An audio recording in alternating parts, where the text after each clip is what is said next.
आज हम बात करेंगे कंट्रोल सिस्टम की, जो कि आपका इलेक्ट्रॉनिक्स ब्रांच में 6 सेमेस्टर में इलेक्ट्रिक सब्जेक्ट है कंट्रोल सिस्टम। तो इस सब्जेक्ट में आप देख पा रहे होंगे जैसे कि ये कंट्रोल सिस्टम, अगर हिंदी में बात करते हैं इसको बोलते हैं नियंत्रण प्रणाली। और नियंत्रण प्रणाली ये दो शब्दों से मिलकर बना होता है, एक कंट्रोल और एक सिस्टम। इसके बारे में डिटेल में बात करते हैं। सिलेबस के बारे में पहले थोड़ा बहुत बात कर चुके हैं। अब हम बात करते हैं कंट्रोल सिस्टम होता क्या है, एक्चुअली इसमें पढ़ने की क्या है, इसके बारे में जानते हैं। इसके अंदर हम आज जानेंगे कि थोड़ा सा इंट्रोडक्शन और कुछ डेफिनेशंस, इसके कंपोनेंट्स कंट्रोल सिस्टम के कितने टाइप का होता है, और थोड़ा बहुत जानेंगे हम ओपन लूप सिस्टम के बारे में। तो इस लेक्चर में हम इतना कुछ पढ़ने वाले हैं। आइए अब शुरू करते हैं कंट्रोल सिस्टम। तो कंट्रोल सिस्टम एक ऐसा सिस्टम है, एक ऐसी प्रणाली है दैट मैनेज कमांड्स डायरेक्ट और regulate the behaviour of other device और system using control loop. Means इसका मतलब क्या होता है कि किसी भी सिस्टम के आउटपुट को आवश्यकता अनुसार बनाए रखने के लिए जो भी अलग से कुछ व्यवस्थाएं की जाती हैं उसे नियंत्रण प्रणाली या कंट्रोल सिस्टम कहते हैं। जैसे कि हम एग्जांपल लेते हैं एक फ़ैन का, या फिर कोई भी आप एग्जांपल ले सकते हो। तो फ़ैन एक सिस्टम है, तो फ़ैन की हवा को आप अपनी आवश्यकता के अनुसार कम या ज़्यादा कर सकते हो। तो एक ये क्या हुआ, कंट्रोल सिस्टम हो गया है। तो उसमें कुछ आउटपुट मीन्स, जैसे कि इसमें डेफिनेशन है कि किसी तंत्र के आउटपुट, तंत्र क्या हुआ, फ़ैन हुआ, आउटपुट क्या हुआ, हवा हुई। उसके आवश्यक जो स्टेट वेरिएबल्स हैं उनको अपनी आवश्यकता के अनुसार बनाए रखने के लिए उसमें जो चेंज कर रहे हैं आप लोग, तो उसके हिसाब से आप उसको बदल सकते हैं, चेंज कर सकते हैं। That is called control system. अब देखते हैं कि जो कंट्रोल सिस्टम को पहले जानने से पहले हम देखते हैं कि इसमें इनपुट क्या होता है। इनपुट वो चीज़ होती है जो किसी भी तंत्र को हम देते हैं एक तरह से उसका आउटपुट पाने के लिए। इसको आप बोल सकते हैं कि आउटपुट का उत्पादन करने के लिए बाह्य स्रोत से नियंत्रण प्रणाली पर लागू उत्तेजना को इनपुट कहते हैं। मीन्स द स्टिमुलस और excitation applied to a control system from an external source in order to produce the output is called input. तो ये होता है आपका इनपुट।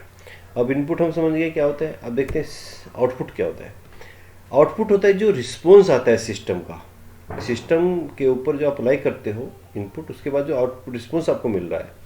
जैसे कि अब एग्जांपल करते हैं, फ़ैन का लेते हैं। तो फ़ैन एक सिस्टम है, तो फ़ैन का इनपुट क्या हुआ, करंट हुआ, AC current, AC voltage. Output क्या हुआ, एयर, हवा। तो एसी इनपुट देने के बाद जो आउटपुट मिल रहा है दैट इज योर आउटपुट। अब सिस्टम क्या होता है। सिस्टम कुछ कॉम्बिनेशंस का, कुछ कंपोनेंट्स का कॉम्बिनेशन का अरेंजमेंट है जो कुछ सर्टेन ऑब्जेक्टिव पाने के लिए आप लोग किया जाता है, ठीक है ना। जैसे कि आप फैन बना रहे हो, तो फैन एक सिस्टम है। फैन को बनाने के लिए आपने ब्लेड्स यूज़ किए, मोटर यूज़ की, तो दैट इज़ ए सिस्टम। तो blades and capacitor and motor, all this are the components. ये सब क्या हुए, कंपोनेंट। तो इन कंपोनेंट्स को मिला के जो सिस्टम बना उसको आपने क्या बोला, सिस्टम, ठीक है ना। जो बना उसे बोलते हैं सिस्टम। अब कंट्रोल क्या होता है। जैसे हमने बात की थी कंट्रोल सिस्टम के बारे में, जाने थे सिस्टम क्या होता है। सिस्टम आप समझिए। अब बात करते हैं कंट्रोल क्या होता है। कंट्रोल हिंदी में बोलते हैं नियंत्रण, अर्थात किसी भी सिस्टम पे अपनी कमांड्स, उसको अपने हिसाब से चलाने के लिए जो कमांड और आप रेगुलेट कर सकते हैं अपने हिसाब से, अपनी आवश्यकता के अनुसार, दैट इज कॉल्ड कंट्रोल, ठीक है ना। तो सिस्टम हम जान गए, कंट्रोल जान गए। तो सिस्टम और कंट्रोल का जो कॉम्बिनेशन है that is called control system. तो ये कंट्रोल सिस्टम की एक डेफिनेशन हो गई है जो अभी तक पढ़ रहे थे। अब थोड़ा बहुत हम जान लेते हैं कि कंट्रोल सिस्टम और बेसिक सिस्टम में क्या डिफरेंस होता है।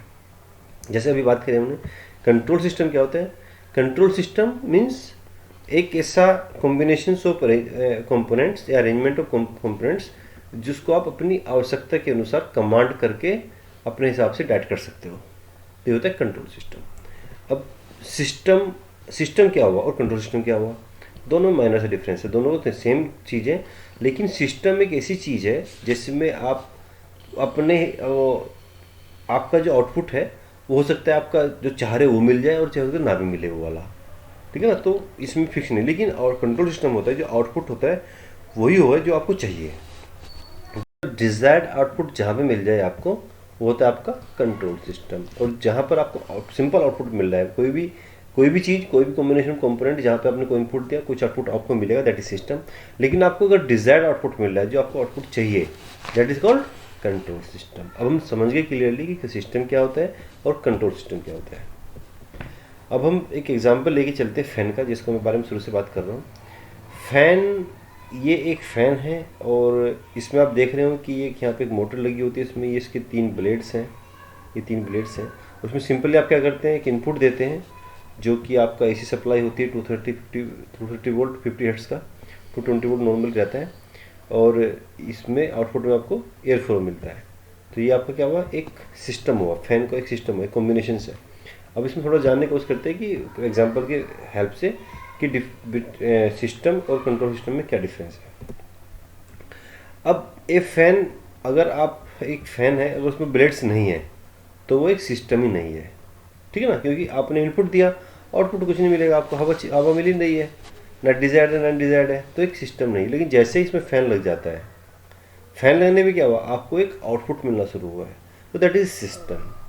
मीन्स जैसे आपने यहाँ पे एक फ़ैन में एसी इनपुट आपने दिया, तो आउटपुट में आपको क्या मिल रहा है, हवा मिल रही है, एयर फ्लो मिल रहा है, तो ये आपका एक सिस्टम हो गया है। अब जब इस सिस्टम में एक रेगुलेटर आप लगा देंगे, रेगुलेटर यहाँ पे क्या है, कंट्रोल एलिमेंट, तो आपको डिजायर्ड आउटपुट मिलेगा। मीन्स कम गर्मी में आप कम फैन चलाएंगे, ज़्यादा गर्मी में ज़्यादा फैन चलाएंगे, तो फैन की स्पीड आप कंट्रोल कर पाएंगे। मीन्स आपका फैन की स्पीड आप कंट्रोल कर रहे हैं, तो ऑब्वियस सी बात है आपका एयर फ्लो भी कंट्रोल हो रहा है। तो air flow, controlled air flow पाने के लिए, तो जिस कंट्रोल एलिमेंट का आपने यूज़ किया, वो आपका फैन में क्या होता है, एक रेगुलेटर होता है, तो that is A control system. ये क्या होता है, कंट्रोल सिस्टम। तो ये था एग्जांपल की हेल्प से कि सिस्टम क्या होता है, कंट्रोल सिस्टम क्या होता है। अब बेसिकली आप लोग अच्छे समझ गए होंगे कि कंट्रोल सिस्टम क्या होता है और सिस्टम क्या होता है नॉर्मली। अब हम बात करते हैं कंट्रोल सिस्टम कितने टाइप का होता है, ठीक है ना। मीन्स अगर हम बात करते हैं कंट्रोल एक्शन की, कि जो कंट्रोल किया जा रहा है एक्शन, कंट्रोल एलिमेंट है, वो जो लगाया है वो कैसे वर्क कर रहा है और कैसे हमको आउटपुट मिल रहा है, और हम उस पर बात करते हैं, तो उसके बिहाफ पर जो आपका कंट्रोल सिस्टम होता है, means depending on control action, तो कंट्रोल एक्शन के आधार पर आपका जो कंट्रोल सिस्टम होता है 2 टाइप का होता है। एक होता है आपका ओपन लूप कंट्रोल सिस्टम, दूसरा होता है close loop control system.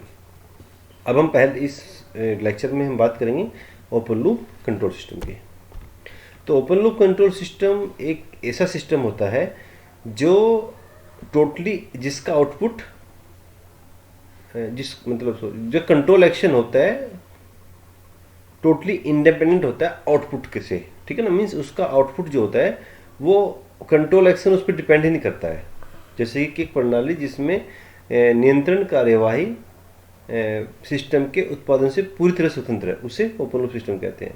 Means A system in which the control action is totally independent of the output. Means जैसे कि आपने एक तरह से आउटपुट है आपका, एक कंट्रोल आउटपुट आपको आ रहा है, लेकिन ये एक तरह से आपका जो कंट्रोल एक्शन इसमें ले रहा है वो इस पर डिपेंड नहीं कर रहा है। अब एक थोड़ा एग्जांपल के थ्रू समझाएंगे इसको। जैसे कि आपका इलेक्ट्रिक हैंड ड्रायर है, तो इलेक्ट्रिक हैंड ड्रायर क्या करता है कि आप जब तक इसके हाथ इसके नीचे रखे हुए हैं तब तक ये चलता रहेगा, ये मैटर नहीं करेगा कि आपके हाथ सूखे हैं या गीले हो गए। तो एक तरह से ओपन लूप सिस्टम है। मीन्स आप इसकी जब तक इसके हाथ नीचे रखेंगे तब तक ये हवा, गर्म हवा फेंकता रहेगा। जैसे कि आप लोग आजकल कोरोना काल में hand sanitiser, automatic hand sanitiser करते हैं, उसमें क्या होता है कि आप नीचे हाथ रखते हो उसके और वो चलता रहता है। ये मैटर नहीं करता कि आपका हाथ पूरा सैनिटाइज हो गया है या नहीं हो गया है। तो इस तरह से आपके इलेक्ट्रिक हैंड ड्रायर होता है। ये क्या करता है, जब तक चलता रहता है जब तक कि आप इसके आगे नीचे हाथ रखते हो। ये मैटर नहीं करता कि आपका हाथ सूख गया या नहीं सूखा। तो ये आपका आउटपुट क्या है, हाथ सूखना आउटपुट है। तो एक तरह से आपका जो कंट्रोल एक्शन है, इसका जो सुखाने का एक्शन है, वो आपके आउटपुट पे डिपेंड नहीं कर रहा है, आउटपुट से पूरा इंडिपेंडेंट है। आउटपुट क्या आपका, हाथ सूखना। तो हाथ सूख जा मीन्स अगर ये आपका हाथ सूखने के बाद जस्ट ये बंद हो जाता तो इसको क्या बोल देते कि ये एक तरह से आउटपुट से फीडबैक ले रहा है और इनपुट को बंद कर दे रहा है, ठीक है ना। वो दूसरा टाइप का सिस्टम हो जाता है क्लोज लूप सिस्टम। तो हम इस लेक्चर में जैसे कि ओपन लूप सिस्टम की बात करेंगे, तो दूसरा एग्जाम्पल और लेते हैं, ऑटोमेटिक वॉशिंग मशीन। अब आप लोगों ने वॉशिंग मशीन जो, तो वॉशिंग मशीन में आप नॉर्मली कपड़े धोते हैं तो इसमें क्या करते हैं कि आप एक टाइमर सेट कर देते हैं, ठीक है ना, 10 मिनट, 5 मिनट, 15 मिनट, या मशीन घूमेगी, कपड़ा धोती रहेगी, लेकिन कपड़ा धुल गया या नहीं धुल गया, क्योंकि वॉशिंग मशीन के केस में हमारा आउटपुट क्या है, कपड़े का धोए जाना या कपड़े का सुखाना। तो लेकिन हमने इसमें ये टाइमर सेट करते हैं हम, ठीक है ना, कि 5 मिनट के लिए घूमना है, 10 मिनट के लिए घूमना है। तो ये क्या हुआ कि आपका जो इस मशीन का जो आउटपुट है वो क्या हुआ, कपड़े धोना। लेकिन मशीन अगर हमारे कपड़े धोने के जस्ट बाद बंद हो जाए तो वो एक तरह से फीडबैक मिल रहा है, लेकिन हमारा मशीन का चलता रहता है। आपका कपड़ा चाहे ज़्यादा धुल गया और चाहे ना भी धुला हो, लेकिन मशीन ऑटोमेटिक 15 मिनट बाद बंद हो जानी है। तो ये भी एक तरह से ओपन लूप सिस्टम का ही एग्जाम्पल है। अगला एग्जाम्पल हम लेते हैं ब्रेड टोस्टर।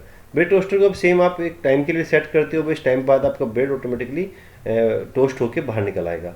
लेकिन हो सकता है कि वो थोड़ा ज़्यादा भी बर्न हो जाए, है ना, और हो सकता है वो कच्चा रह जाए, वो टोस्ट ना हो अच्छे से, तो भी बाहर आ जाएगा निकल के। तो उसमें एक टाइमर सेट करते हैं। तो ये भी एक तरह से क्या है, ओपन लूप सिस्टम है। एक होती है ऑटोमेटिक टी या कॉफ़ी वेंडिंग मशीन। इसके नीचे आप टी कप रखते हो और ये उतना ही ml बाहर निकालता है, चाहे आप इसके नीचे जो कप साइज है आपका छोटा हो बड़ा हो, मैटर नहीं करेगा कि कप फुल हुआ या आधा है। ये क्वांटिटी आपने सेट की है, उतनी क्वांटिटी ये बाहर निकालेगा। तो एक तरह से क्या है, ये भी ओपन लूप सिस्टम हो गया। कंट्रोल एक्शन इसमें हो रहा है, लेकिन ओपन लूप कंट्रोल सिस्टम है। लाइट स्विच है, लाइट ऑन करोगे तो लाइट ऑन हो जाएगी, ऑफ करोगे तो ऑफ हो जाएगी। वो आपका स्टूडियो का वॉल्यूम है, ठीक है ना, बाहर कितना वॉल्यूम हो रहा है ये मैनुअली आप इसको एडजस्ट कर सकते हो। तो these are the examples of control loop, open loop system. तो अब अच्छे से हम समझ गए होंगे कि ओपन लूप सिस्टम क्या होता है। अब हम बात करते हैं ओपन लूप सिस्टम के कुछ फ़ायदों के बारे में, कि ओपन लूप सिस्टम के क्या क्या फ़ायदे हैं और वो क्या क्या है। पहला नंबर पे आता है कि ये निर्माण में, इसको जब हम कंस्ट्रक्ट करते हैं थोड़ा सा डिज़ाइन इसका आसान होता है, क्योंकि सिंपल है भाई, जस्ट छोटी सी मशीन लगा दो तो अपना आसान हो जाता है। बाकी अगर हम कंट्रोल लूप सिस्टम से कंपेयर करेंगे तो उसका डिज़ाइन थोड़ा सा आसान हो जाता है। दूसरी बात करते हैं कि इकोनॉमिकली सस्ते होते हैं कंपेरेटिवली बाकी और सिस्टम से। इनको कि इसमें कंपोनेंट्स लगे होते हैं, तो इसलिए इनको मेंटेन करना भी थोड़ा ईजी जाता है।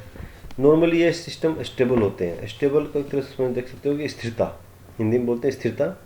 तो ये ज़्यादा स्थिर होते हैं, ज़्यादा स्टेबल होते हैं ओपन लूप सिस्टम। और ये आउटपुट को convenient to use the as output is difficult to measure, ठीक है ना। तो ये these are the advantage of open loop control system. अब हम बात करते हैं कुछ नुकसान के बारे में कि ओपन लूप कंट्रोल सिस्टम के क्या क्या नुकसान है। एक तो थोड़ा पहला में क्या रहता है कि इनएक्यूरेट है। जैसे हमने बात करी कुछ एग्जांपल्स के बारे में कि आपका मशीन चलता रहेगा, वेदर आपका आउटपुट जो आपको मिलना है वो मिला या नहीं मिला। तो एक तरह से ये इनएक्यूरेट है। अनरिलायबल है, ज़्यादा भाई हो सकता है कि वो बहुत ज़्यादा वैसे ब्रेड को आप जला देगा। अगर ब्रेड टोस्टर की बात करते हैं हमको तो नुकसान होता है, तो ऐसे अनरिलायबल भी है। और any change in output can not be corrected automatically, means इसमें जो एरर आती है वो इसको ऑटोमेटिकली करेक्ट नहीं होती, मैनुअली करेक्ट करनी पड़ती है, मैनुअली सेट करना पड़ता है। तो ये थे आपके ओपन लूप कंट्रोल सिस्टम के नुकसान। तो आज ये इस लेक्चर में हमने जाना कि कंट्रोल सिस्टम क्या होता है, कंट्रोल सिस्टम में इनपुट क्या होता है, आउटपुट क्या होता है।